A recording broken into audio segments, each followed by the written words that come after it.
Okay then, what I'm going to do now is, as part 3, I'm going to actually start exploring the use of bendy bones. Basically, the core reality is, with any kind of spinal system, well, let's be fair about this, there isn't this few bones, to be quite honest. In order to get better flexibility and a more natural movement, we really want to kind of turn these into a very clear and very, straightforward spinal column. Before I move on to that, I just want to make sure that I am basically incrementing my save, just so that I've got a backup just in case this goes terribly wrong, and the number of times that it can go terribly wrong is unbelievable. Right, let's start off then. I'm going to first of all, I'm just going to get rid of the entire current spinal system, and I'm going to delete them. And then what I'm going to do from there is I'm going to start, and I'm going to add a single bone, and this bone is just going to G and Z it, and I'm going to put it all the way down at the tail, and then G Z it again, and then just make it a bit smaller. I don't need it to be massive. Then I'm going to E to extrude, Z all the way up to about here, E, Z again, because I want this one running right to there,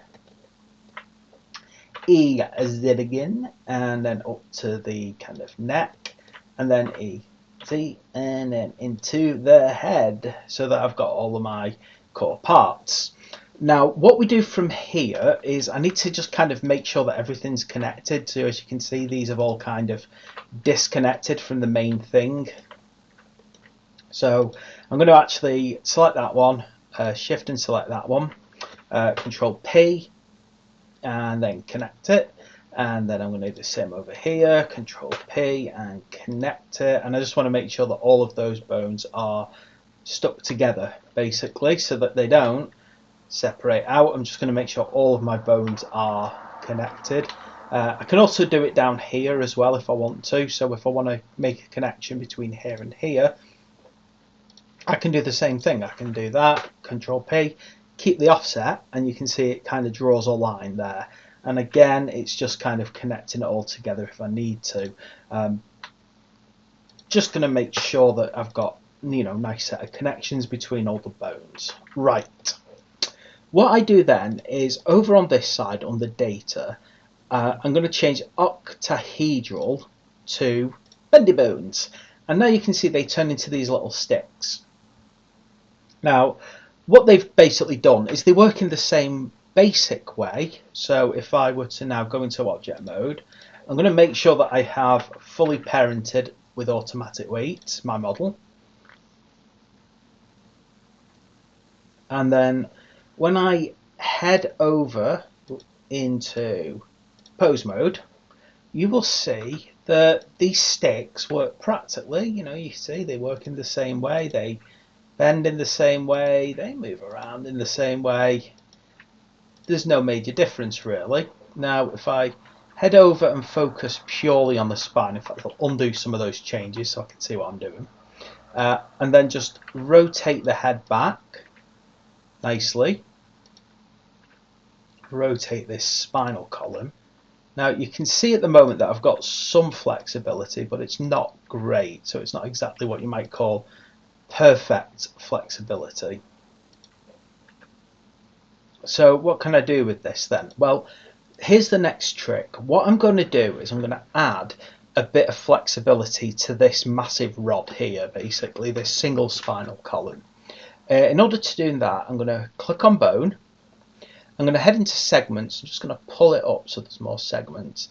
Now what you'll start to see once you do that and you select things, that the spine is now very flexible. So I can basically get my guy to do some yoga now if I want to. And you can see it's kind of, it is a bit more movable if I want it to be. I can also still, or I should be able to still, move the actual legs. And you have things like these little tailbones which are for the whole body, but for the most part you can see that I'm actually able to create quite some nice flexibility within the spine. I can even add it to other parts of the spine if I want to. So I'll add a couple there, and then you can see everything's kind of moving around. You still need these kind of little points, so every so often you need like basically wherever you've got like a proper bendy section of it, you tend to need a start and end bone for each section that you want to be bendy. But you can see now I should be able to quite happily,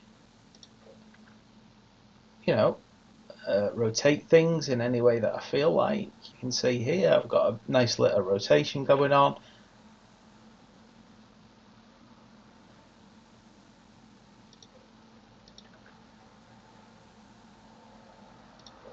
And it's quite cool the way that I can actually manipulate so much of this now. You can see I've even got a nice selection of rotation if I need it. So if I'm looking at it, depending on the direction that I need in it, I've now got a nice bit of rotative flexibility in the joints that's going on.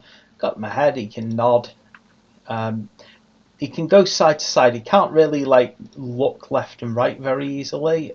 I mean, he can do it. It's got that sort of, you know, but I don't think it's perfect. But, you know, we actually now have a kind of nice flexibility to him. He's a lot more flexible than he was before.